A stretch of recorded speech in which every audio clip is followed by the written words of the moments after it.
Hello everybody, it's your favorite asshole, Halt, right here. Bit of a different video right now. I'm actually bringing you a guide to the Trapper.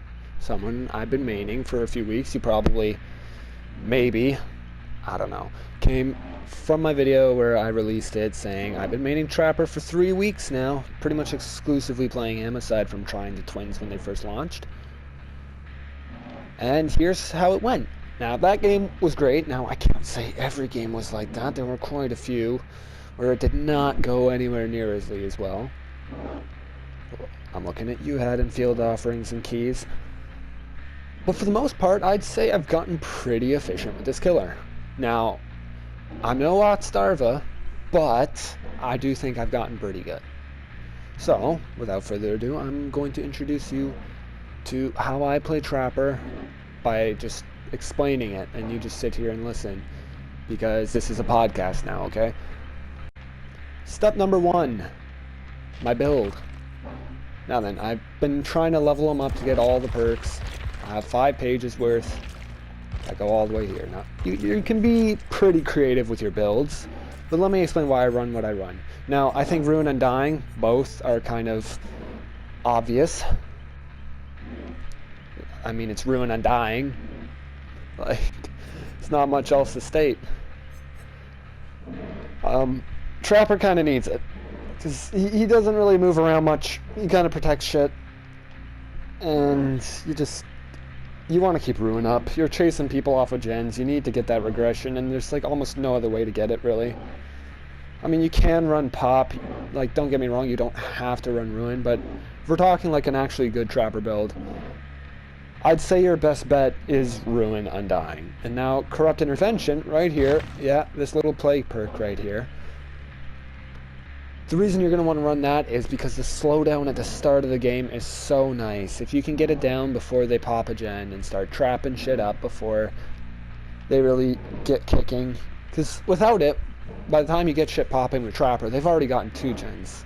With Corrupt Intervention, they've gotten maybe 1. It really buys you some time at the beginning to get shit ready, especially because Trapper's a setup type killer. You're going to want to find an area, you're going to want to lock it down. You're not going to want to do any sort of like crazy chase type things. And finally, save the best for last, which has nothing to do with generators. This is what I will call your chase perk, okay? Save the best for last is just so clutch. Every hit you get in on a non-obsession will make your cooldown from when you're wiping your weapon like an edgy piece of shit much faster. And it's so helpful. However, if you hit your obsession, you lose a couple of those tokens. Which, I mean, that's okay. You don't necessarily need it all the time. But when you can get it building, the amount of hits you can just get in and the time it can buy you, oh my god, it makes me wet. So that's my build. As for add-ons are so important as Trapper, and I think my mic is cutting out. God damn it. Add-ons on Trapper. Right. Now then, I have a bunch because I've been spending lots of blood points on him. But really, all you need, sack. No, not ball sack, you filthy piece of shit. Just a Trapper sack. Allows you to carry an extra trap. You start with an extra trap too. That's so handy. You're going to need to carry a bunch of traps around so you can just not have to go back and forth, back and forth, back and forth. You can carry multiple at a time. However, the yellow version is a better variant if you want to use it. You still start with the 1 extra, but you can transport 2 extra. That's 3 whole bear traps you can hold. It is amazing. It's actually amazing how much this improves this killer. Without it, I'm sorry, but we're just going to pretend that blight stuff is his tears. Now, the next thing you're going to want to run is either the logwood dye, or if you can, the tar bottle. Having the darker traps helps. I know there's a lot of people who say the logwood dye, not great, and it's really nothing compared to the tar bottle, but it still does its job depending on map, at least. On Macmillan maps, it can make such a huge difference. Coldwind, it's okay. Like, all the, like, grassy, darker type maps. Now, it's not going to accomplish anything on an indoor map or something really open. I don't think it won't do much on something like Midwich. It has to be a grassy map, for the most part, for the logwood. Tar bottle is more efficient overall, but the logwood's a good substitute. I've been running it in my last games. Now, the setting add-ons, they're pretty good, especially the later ones, like the setting tools and the fastening tools. Being able to set your shit up faster, it's great, but it's not exactly necessary. The reason these two are much better is not only are you so much faster at setting, but it also reduces their chance of escaping.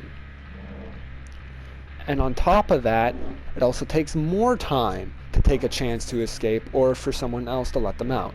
However, both of those only apply to the fastening tools. The setting tools only increases the amount of rescue and escape time. They'll still have the same chances. Now, I would not recommend the coils. Slowing down the bear trap disarm time by a little bit is not much of a big impact. But there is the bloody coil, which when they disarm, they become injured. That's great. The motherfucker bit them right in the pinky finger, and now they're gushing out blood like they got their limbs chopped off. I don't know. I was going to make a joke there, but I have no idea what I'm going for. Iridescent stone? It's alright. You know, every 30 seconds, one random bear trap will go. You'll never have to worry about setup again once you have your web going, but setup doesn't take much time and is usually worth it to check out and zone out areas anyway, so wouldn't recommend it. But that should be it for add-ons. You don't really need to worry about anything else. The jaws, meh. The other stones, meh. Except maybe honing stone. Honing stone can be okay, but you very rarely get the chance to actually use it. Okay, so now, quickly, talk strategy. Mr. Motherfucker Man who's trying to tell me what to do. How do I play Trapper? Where do I put my traps? Well, let me tell you, I'm not a goddamn teacher. What you're going to want to do with your traps, though, what I would recommend at least, is you're going to want to prioritize common vault windows. Like, let's see here. You know that Crotus Pren map? The Disturbed Ward, Nurses, whatever you want to call it? You know that window on the first floor that people love to vault through and then teabag because vaulting takes skill? Yeah, put it underneath that shit. Or right before it. It doesn't really matter as much. You have to get a feel of how the survivors are playing to know which one will work. Well, which one is more likely to work. Your traps are never guaranteed to work, by the way. I know, big rip. But you want to prioritize loops like that. Maybe even pallets. Throw them on some pallets that you know people are probably going to run to. And you're always going to want to try and be like a shepherd. You want to shepherd people into your traps. Come from a direction that will force them to run towards where your traps are set up. That way, maybe those sons of bitches with their cocky little faces will start running at them, teabag a little bit, maybe click their flashlight, and then you look all sad, thinking, oh, I can't catch you, I'm just little Trapper, my power's not that great. And then they decide to walk a little bit, and then they're in your trap. Yeah, very comforting and sensational feeling when they do that. Another strategy that I love to use is if you have a trap in your hand and you're being looped around a common type of loop, like let's say a TNL wall, just fake putting down a trap. Go like 90% of the bar, and they'll actually probably believe you put that down, and they'll play around a trap that isn't even there. However, you have to do that as well.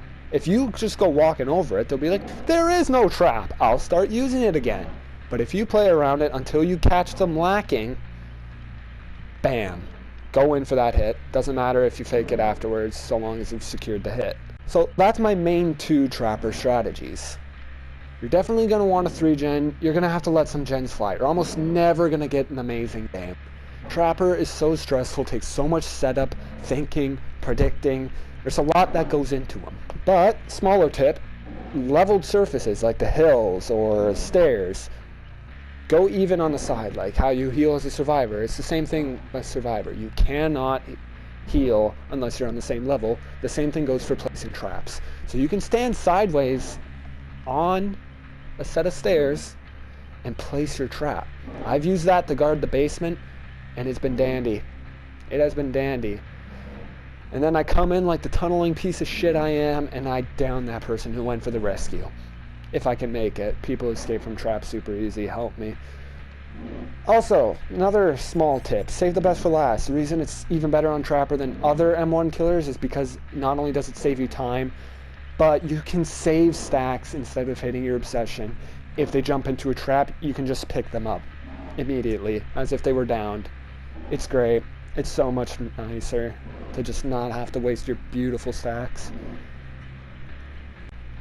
So that's pretty much it for Trapper. However, feel free to ask any questions in the comments, and I will answer to the best of my ability, which, fair warning, there's not very much of that. Not at all. But thank you for coming by and watching. Hope this tips and tricks video helped you out. Hope to see you in the next video, and maybe catch you on stream. I stream every day for the most part. Well, see you later.